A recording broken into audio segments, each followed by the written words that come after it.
Well, here we are just outside Blantyre Mill, where David Livingstone basically stayed there until he went to London, and the rest is history. He's a great explorer on Africa, mapped out Africa before any other white man did, and this is where he actually stayed. He resided here. I've done a couple of videos on David Livingstone before, but he's generally known as the first very prolific missionary that the West sent to Africa. Setting up many thousands of churches is probably an underestimation. Possibly into the hundreds of thousands is very possible.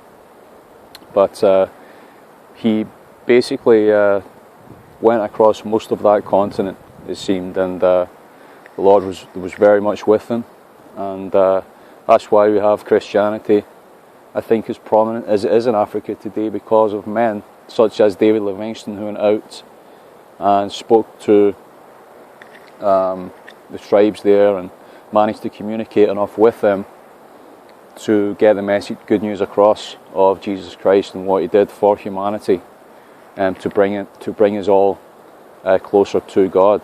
And there is a David Livingstone Memorial Church which I visited a couple of weeks ago in the town of Blantyre. So I might try to get some pictures for that. It's probably online, but well, just a brief update on what I've been up to. So here we are, and well, how are you all doing? Just past few days I've been in prayer, obviously, about the orphanage, and just been a couple of things that have been on my mind about it. There is genuinely 3 or 4 girls that are out there helping children in Uganda with various illnesses, various social pressures that they have. Most of them are orphans. Some of them have just got basically parents who can't really properly look after them. So basically the initial missionary work there in Africa was evangelism, but now it's just teaching. Obviously there are lots of denominations, they're all represented in Africa, and there's been obviously a few more, dozen at least, have came up in Africa themselves, being financially dependent.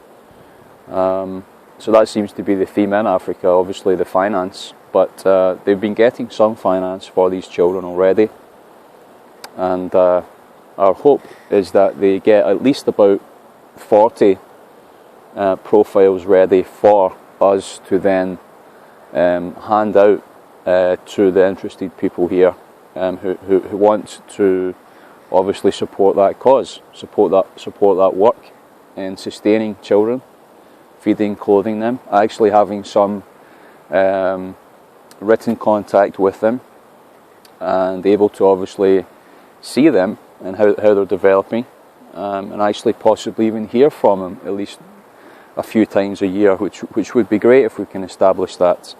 Because as I said before, I've been involved with other projects in the so-called third world countries, and many of them, most of the materials, the things that the children need, are not getting out to them, and even the gospel itself is literally taking hold there anyway in most of these places, so they can generally go to any denomination, get the gospel preached to them, and have a nice praise and worship sessions there.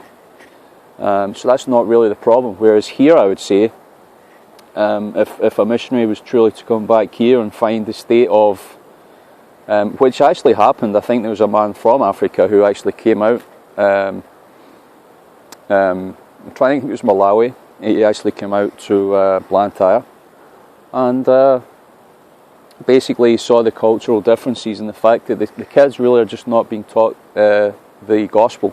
They're not really being taught the Bible at all in schools, most schools now. They're probably getting taught more other religions than they are actually getting taught Christianity in Protestant and Catholic schools today. So that's the reality. You know, the United Kingdom truly needs to be evangelized like Africa was evangelized over 100 years ago, 150 years ago. The United Kingdom at the moment truly badly needs the gospel to be preached, and we're seeing many fruitful movements in America I know that obviously you're in America there. You're still having the gospel. Obviously, you're facing a lot of trials there just now. You're generally still having the gospel being preached, and you're seeing actually some fruit. There's still people going out, maybe healing people or driving out demons. That's literally fruit of, you know, additional work, if you like. It's not for people's salvation, but it's actually for the glory of God, to get somebody healed and, you know, to get demons driven out of a person. But you need to generally preach the gospel.